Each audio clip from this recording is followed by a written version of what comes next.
জীৱনত এক নতুন অধ্যায় পাতনি মেলিবৰ বাবে নিউ বিগিনিংছৰ বাবে নতুন আৰম্ভণিৰ বাবে সেলফ মোটিভেশন অৰ্থাৎ আত্মপ্ৰেৰণাৰ যথেষ্ট প্ৰয়োজন আত্মপ্ৰেৰণাই আমাক নতুন কৰ্মৰ দিশে আগবঢ়াই নিয়ে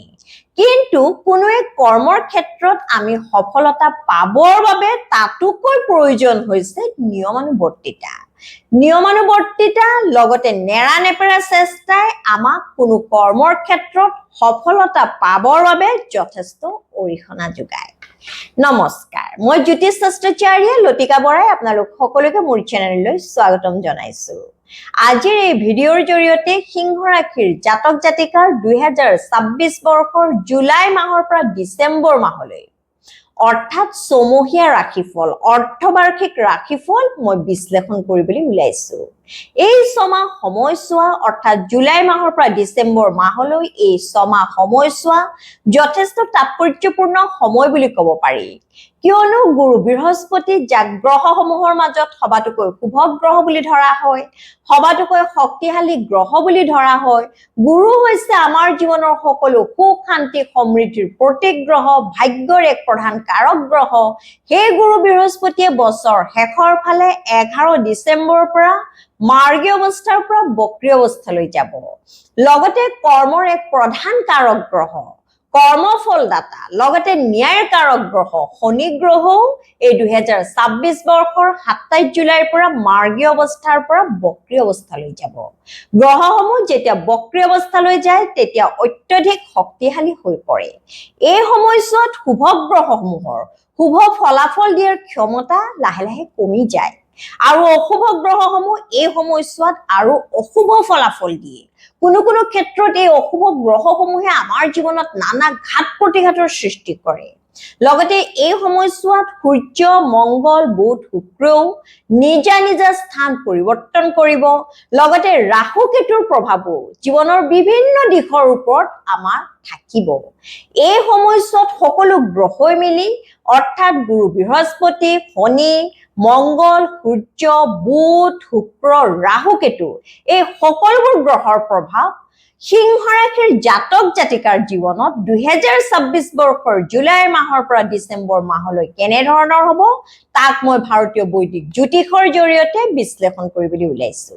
যিসকল জাতক জাতিকাৰ চন্দ্ৰ ৰাশি সিংহ আজিৰ ভিডিঅ'টো তেওঁলোকৰ বাবে প্ৰস্তুত কৰা হৈছে এতিয়া আহক মূল বিষয়বস্তুটোলৈ যাওঁ সিংহ ৰাশিৰ জাতক জাতিকা এটা কথা আপোনালোকে লক্ষ্য ৰাখিব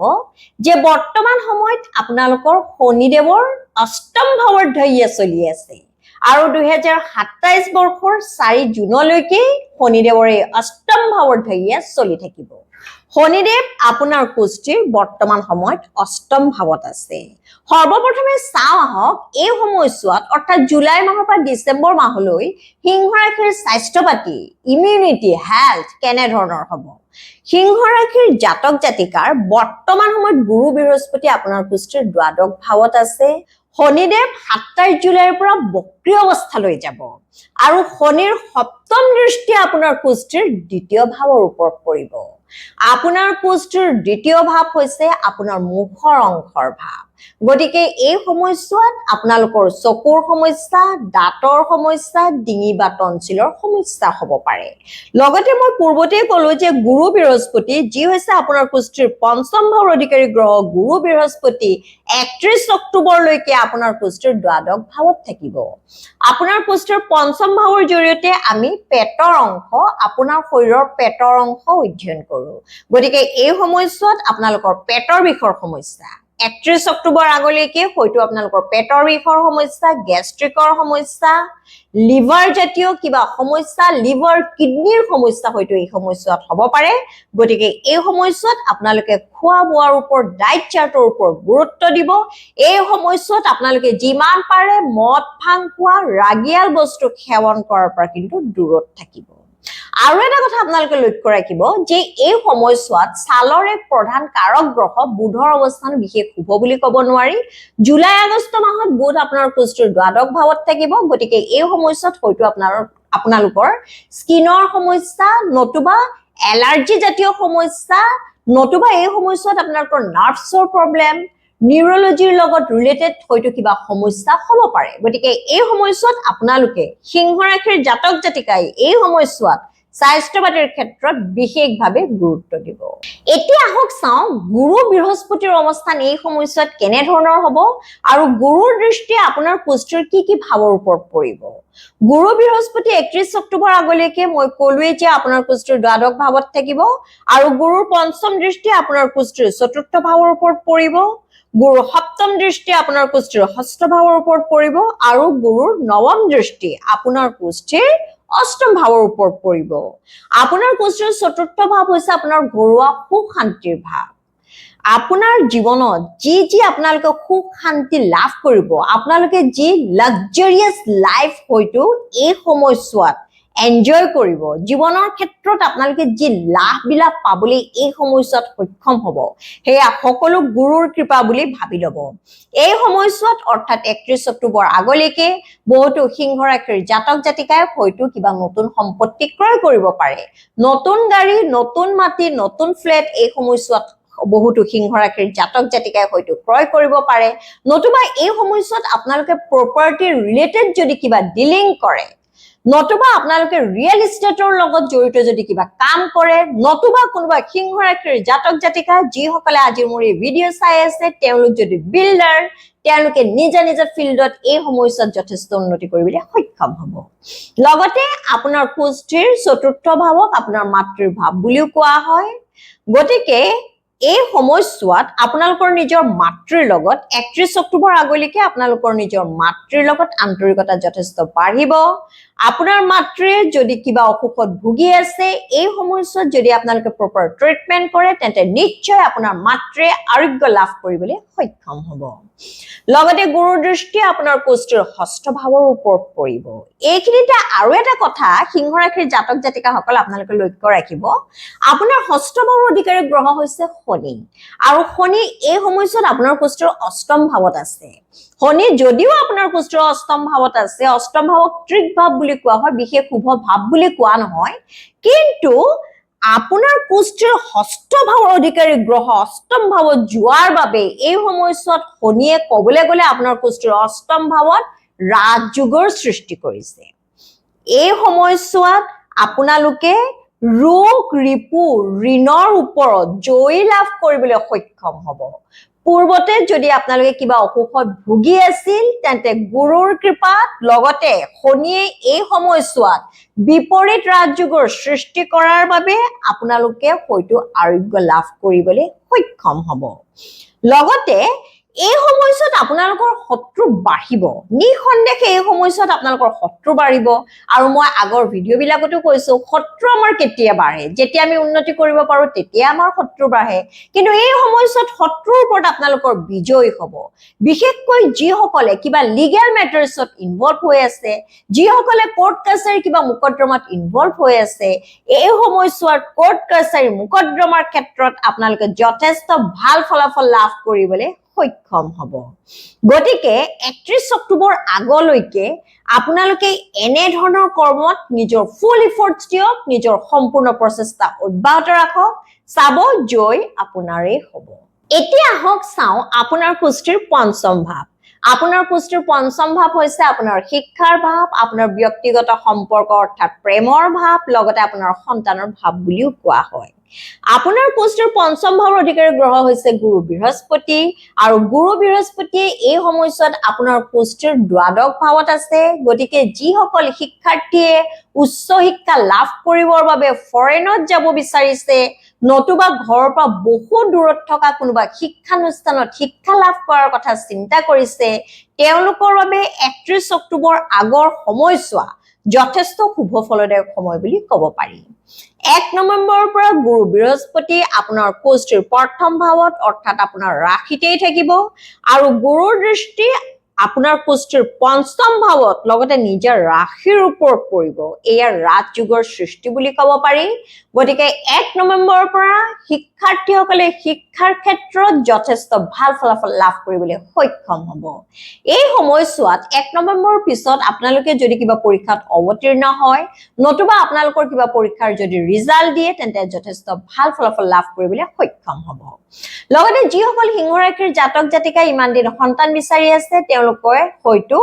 1 নৱেম্বৰ পিছত সন্তান কনসিভ হ'ব পাৰে তেওঁলোকৰ সন্তান লাভ কৰাৰ সপোনো হয়তো পূৰণ হ'ব পাৰে লগতে আপুনি যদি এজন অভিভাৱক আপোনাৰ যদি নিজা সন্তান আছে আপোনাৰ সন্তানে 1 নৱেম্বৰৰ পিছত গুৰুৱে যেতিয়া আপোনাৰ কুষ্টিৰ পঞ্চম ভাৱত দৃষ্টি নিক্ষেপ কৰিব তেতিয়া আপোনাৰ সন্তানে নিজৰ কেৰিয়াৰ ক্ষেত্ৰত নিজৰ ব্যক্তিগত জীৱনৰ ক্ষেত্ৰত যথেষ্ট আগবাঢ়ি যাবলৈ সক্ষম হ'ব লগতে আপোনাৰ কুষ্টিৰ পঞ্চম ভাৱৰ জৰিয়তে আপোনালোকে জীৱনত পোৱা নতুন সা-সুবিধাৰ বিষয়ে নিউ অপৰচুনিটিজৰ বিষয়ে আমি অধ্যয়ন কৰো গতিকে 1 নৱেম্বৰৰ পিছত বহুতো সিংহ ৰাশিৰ জাতক জাতিকাই জীৱনত হয়তো নতুন সা-সুবিধা লাভ কৰিবলৈ সক্ষম হ'ব নতুন চাকৰি লাভ কৰিবলৈ সক্ষম হ'ব লগতে এই সময়ছোৱাত গুৰুৰ কৃপাত জীৱনত বিভিন্ন ক্ষেত্ৰত আপোনালোকে আগবাঢ়ি যাবলৈ সক্ষম হ'ব এতিয়া হওক চাওঁ আপোনাৰ কুষ্টিৰ সপ্তম ভাৱ আপোনাৰ কুষ্টিৰ সপ্তম ভাৱ হৈছে আপোনাৰ বিবাহৰ ভাৱ আৰু আপোনাৰ কুষ্টিৰ সপ্তম ভাৱত আছে ৰাহু আৰু আপোনাৰ কুষ্টিৰ সপ্তম ভাৱৰ অধিকাৰী গ্ৰহ শনি আছে আপোনাৰ কুষ্টিৰ অষ্টম ভাৱত গতিকে এই সময়ছোৱাত সৰ্বপ্ৰথমে আপোনালোকে নিজৰ হাজবেণ্ড বা ওয়াইফৰ নিজৰ স্পাউসৰ স্বাস্থ্য পাতিৰ ক্ষেত্ৰত গুৰুত্ব দিব এই সময়ছোৱাত আপোনাৰ হাজবেণ্ড বা ওয়াইফৰ হয়তো বিভিন্ন ধৰণৰ স্বাস্থ্যজনিত সমস্যা হ'ব পাৰে ভৰিৰ বিষৰ সমস্যা আঁঠুৰ বিষৰ সমস্যা কঁকালৰ বিষৰ সমস্যা বা হাড়ৰ লগত সম্পৰ্ক থকা কিবা হয়তো সমস্যা হ'ব পাৰে গতিকে নিজৰ হাজবেণ্ড বা ওয়াইফৰ স্বাস্থ্য পাতিৰ ক্ষেত্ৰত গুৰুত্ব দিব আৰু এটা কথা লক্ষ্য ৰাখিব যে শনিয়ে যিহেতু 27 জুলাইৰ পৰা বক্ৰী অৱস্থাত যাব গতিকে 27 জুলাইৰ পৰা ক'বলৈ গ'লে 13 ডিসেম্বৰ নহয় 11 ডিসেম্বৰলৈকে আপোনাৰ স্পাউসৰ আপোনাৰ হাজবেণ্ড বা ওয়াইফৰ খং ৰাগ এগ্ৰেশন হয়তো যথেষ্ট বাঢ়ি যাব পাৰে তেওঁ হয়তো কিছু জিদ্দি স্বভাৱৰ হ'ব পাৰে সৰু সৰু কথাতে হয়তো আপোনালোকৰ লগত তৰ্ক বিতৰ্ক লাগিব পাৰে গতিকে এই সময়ছোৱাত আপোনালোকে কিছু ধৈৰ্য ধৰিব লাগিব যেহেতু আপোনাৰ সপ্তম ভাৱত ৰাহু আছে আৰু কেতুৰ দৃষ্টিও আপোনাৰ কুষ্টিৰ সপ্তম ভাৱৰ ওপৰত পৰিব গতিকে এই সময়ছোৱাত বৈবাহিক ক্ষেত্ৰত আপোনালোকে কিছু ধৈৰ্য ধৰাটো অত্যন্ত আৱশ্যক লগতে যিসকল সিঙ্গল হৈ আছে যিসকলে বিবাহৰ বাবে পাত্ৰ বা পাত্ৰী বিচাৰি আছে এই সময়ছোৱাত হয়তো জুলাই মাহৰ প্ৰথম ভাগৰ পৰা ক'বলৈ গ'লে অক্টোবৰ মাহলৈকে আপোনালোকে হয়তো পাত্ৰ বা পাত্ৰী পাবৰ বাবে বিবাহৰ বাবে পাত্ৰ বা পাত্ৰী বিচাৰি পাবৰ বাবে নতুবা বিবাহৰ ডেট ফিক্সড হোৱাৰ বাবে হয়তো সৰু সুৰা আপোনালোকে অসুবিধাৰ সন্মুখীন হ'ব পাৰে কিন্তু গুৰু বৃহস্পতি যেতিয়া আপোনাৰ কুষ্টিৰ প্ৰথম ভাৱলৈ আহিব অৰ্থাৎ 1 নৱেম্বৰৰ পিছত গুৰু বৃহস্পতি আপোনাৰ কুষ্টিৰ প্ৰথম ভাৱলৈ আহিব আৰু গুৰুৰ দৃষ্টি ভাগ্যৰ ভাৱৰ ওপৰত পৰিব গুৰু হৈছে ভাগ্যৰ এক প্ৰধান কাৰক গ্ৰহ গতিকে 1 নৱেম্বৰৰ পৰা ভাগ্যৰ ক্ষেত্ৰত আপোনালোকে গুৰুৰ পৰা যথেষ্ট আশীৰ্বাদ লাভ কৰিবলৈ সক্ষম হ'ব এই সময়ছোৱাত আপোনালোকৰ ঘৰত হয়তো কিবা মাংগলিক কৰ্ম হ'ব পাৰে নতুবা 1 নৱেম্বৰৰ পিছত আপোনালোকে বিবাহৰ বাবে উপযুক্ত পাত্ৰ বা পাত্ৰী পাবলৈ সক্ষম হ'ব পাৰে নতুবা বহুতৰে 1 নৱেম্বৰৰ পিছত বহুতো সিংহ ৰাশিৰ জাতক জাতিকাৰ 1 নৱেম্বৰৰ পিছত হয়তো শুভ বিবাহ সম্পন্ন হ'ব পাৰে লগতে যিসকলে ট্ৰেডিংত টকা পইচা ইনভেষ্ট কৰিব বিচাৰিছে হাই ইনভেষ্টমেন্ট কৰিব বিচাৰিছে তেওঁলোকৰ বাবে 1 নৱেম্বৰৰ পিছৰ সময়খিনি বিশেষকৈ 1 নৱেম্বৰৰ পৰা 11 ডিসেম্বৰলৈকে এই সময়ছোৱাত যথেষ্ট শুভ ফলদায়ক সময় বুলি ক'ব পাৰি এতিয়া হওক চাওঁ আপোনাৰ কুষ্টিৰ দশম ভাৱ আপোনাৰ কুষ্টিৰ দশম ভাৱ হৈছে আপোনাৰ বৃত্তি বা প্ৰফেশনৰ ভাৱ আপোনাৰ বৃত্তিৰ ভাৱত মংগল বিৰাজমান আৰু শনিৰ দৃষ্টি শনিৰ তৃতীয় দৃষ্টিও আপোনাৰ কুষ্টিৰ দশম ভাৱৰ ওপৰত পৰিব গতিকে সিংহ ৰাশিৰ জাতক জাতিকাসকল বৰ্তমান সময়ত হয়তো আপোনালোকৰ মনত এনে ধৰণৰ ভাৱৰ সৃষ্টি হ'ব পাৰে যে মই কি কৰি আছো মোৰ হয়তো যোগ্যতা আৰু বেছি মোৰ হয়তো ট্যালেন্ট মোৰ হয়তো বুদ্ধিমত্তা মোৰ হয়তো ইন্টেলেকচুৱেল কোৱালিটিজ আৰু আছে কিন্তু এই কামৰ বাবে হয়তো মই প্ৰযোজ্য নহয় মই হয়তো আৰু হাই প্ৰফাইল জব ডিজাৰ্ভ কৰো তেনে ধৰণৰ মনোভাৱ হয়তো আপোনালোকৰ মনলৈ আহিব পাৰে এই ক্ষেত্ৰত মই এটাই কওঁ হয় সিংহ ৰাশিৰ জাতক জাতিকাসকল আপোনালোক হৈছে ফায়াৰি সাইন আপোনালোক হৈছে অগ্নিতত্ত্বৰ ৰাশি আপোনালোকৰ মনত যথেষ্ট শক্তি আছে মানসিক শক্তি আছে ষ্টেমিনা আছে কিন্তু এই সময়ছোৱাত আপোনালোকে নিজৰ কৰ্মৰ ক্ষেত্ৰত কিছু ধৈৰ্য ধৰিব লাগিব নতুন এক কৰ্মৰ সন্ধান পোৱাৰ আগত আপোনালোকে কিন্তু পুৰণি কৰ্ম ত্যাগ নকৰিব কৰ্মৰ ক্ষেত্ৰত এই সময়ছোৱাত আপোনালোকে যথেষ্ট ভাল ফলাফল লাভ কৰিবলৈ সক্ষম হ'ব যেহেতু আপোনাৰ নৱম ভাৱৰ আপোনাৰ ভাগ্যৰ ভাৱৰ অধিকাৰী গ্ৰহ মংগল আপোনাৰ কুষ্ঠিৰ জুলাই মাহৰ প্ৰথম ভাগত লগতে বাকি সময়খিনিও মই কৈ দিম আপোনাৰ কুষ্ঠিৰ দশম ভাৱত আৰু একাদশ ভাৱত আয়ৰ ভাৱত থাকিব গতিকে এই সময়ছোৱা শুভ ফলদায়ক সময় বুলি ক'ব পাৰি কিন্তু মংগল যেতিয়া আপোনাৰ কুষ্ঠিৰ দ্বাদশ ভাৱলৈ যাব মই সময়সীমাটো কৈ দিছো 19 ছেপ্টেম্বৰৰ পৰা 13 নৱেম্বৰলৈকে মনত ৰাখিব সিংহ ৰাশিৰ জাতক জাতিকাসকল যিসকলে বৰ্তমান কিবা প্ৰফেশনত ইনভলভ হৈ আছে যিসকলে বৰ্তমান কিবা কাম কৰি আছে কৰ্মৰ ক্ষেত্ৰত তেওঁলোকে 19 ছেপ্টেম্বৰৰ পৰা 13 নৱেম্বৰলৈকে 19 ছেপ্টেম্বৰৰ পৰা 13 নৱেম্বৰলৈকে এই সময়ছোৱাত কৰ্মৰ ক্ষেত্ৰত হয়তো নানা ধৰণৰ ঘাত প্ৰতিঘাতৰ সন্মুখীন হ'বলগীয়া হ'ব পাৰে এই সময়ছোৱাত হয়তো চাকৰিৰ ক্ষেত্ৰত আপোনালোকে জব পলিটিক্সৰ সন্মুখীন হ'বলগীয়া হ'ব পাৰে নতুবা নিজৰ বছ বা কলিগছৰ লগত হয়তো যথেষ্ট যুক্তিতৰ্ক হ'ব পাৰে গতিকে এই সময়ছোৱাত 19 ছেপ্টেম্বৰৰ পৰা 13 নৱেম্বৰলৈকে কৰ্মৰ ক্ষেত্ৰত আপোনালোকে যথেষ্ট ধৈৰ্য ধৰিব লাগিব বাকি সময়ছোৱাত কৰ্মৰ ক্ষেত্ৰত আপোনালোকে মংগলৰ পৰা লগতে গুৰু বৃহস্পতিৰ পৰা যথেষ্ট ভাল ফলাফল লাভ কৰিবলৈ সক্ষম হ'ব লগতে বেপাৰ বাণিজ্য যিসকলে কৰি আছে তেওঁলোকে 19 ছেপ্টেম্বৰৰ পৰা 13 নৱেম্বৰলৈকে কিন্তু হাই ইনভেষ্টমেন্ট নকৰিব হেয়া হৈছে মংগলৰ দৃষ্টিকোণৰ পৰা যদি আমি চাওঁ লগতে গুৰুৰ দৃষ্টি এই সময়ছোৱাত আপোনাৰ নৱম ভাৱৰ ওপৰত পৰিব মই আগতেই ক'লো 1 নৱেম্বৰৰ পৰা কিন্তু গুৰুৰ পৰা আপোনালোকে ভাগ্যৰ ক্ষেত্ৰত আশীৰ্বাদ লাভ কৰিবলৈ সক্ষম হ'ব লগতে যিসকলে চাকৰি বিচাৰি আছে সূৰ্য যেতিয়া আপোনাৰ কুষ্ঠিৰ প্ৰথম আৰু দ্বিতীয় ভাৱলৈ যাব তেতিয়া আপোনালোকে হয়তো নতুন চাকৰি পাবলৈ সক্ষম হ'ব 16 আগষ্টৰ পৰা 16 অক্টোবৰলৈকে চাকৰিৰ ক্ষেত্ৰত যথেষ্ট শুভ ফলদায়ক সময় বুলি ক'ব পাৰি 16 আগষ্টৰ পৰা 16 অক্টোবৰলৈকে বহুতো সিংহ ৰাশিৰ জাতক জাতিকাই হয়তো নতুনকৈ চাকৰি লাভ কৰিব পাৰে